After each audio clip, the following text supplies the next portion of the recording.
Hi, it's Allison and Lee from the Law School Toolbox.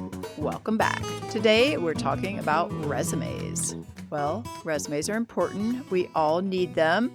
We review a lot of resumes, both from people who want to work with us and with our students. Today, we want to share our top 10 resume tips. That leads us to number 7, which is never overestimate your experience because you might be found out.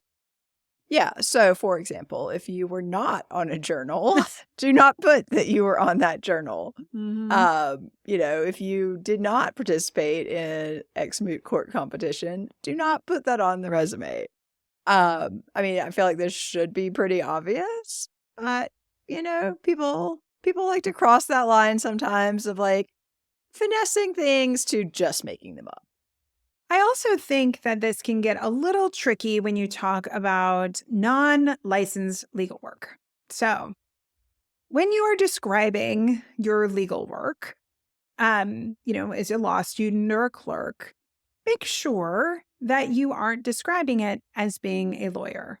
You do not give legal advice. It is unethical and an unauthorized practice of law if you give legal advice without being a lawyer. Make sure it doesn't sound like that. Make sure that what you are describing as your role is actually your role. If you're a clerk and you appeared in court, that's okay because you were granted the permission to do so, right? I did that, right? That's okay.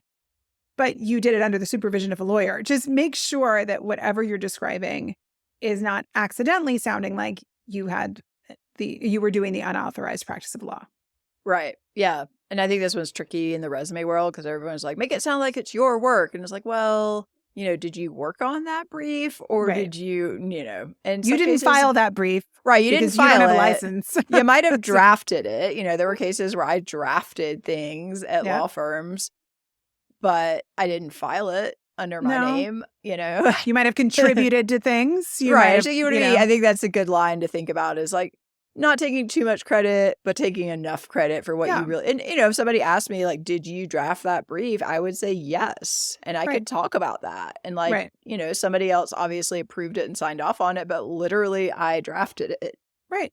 I think that's fine. I think you just want to be aware of what the role is and don't overstate what you're doing. Right. Sometimes it gets comical sometimes where you're like, okay, wait, so you were a 1L and you did all these things that a partner would typically be doing? I don't think so. Yeah. Yeah.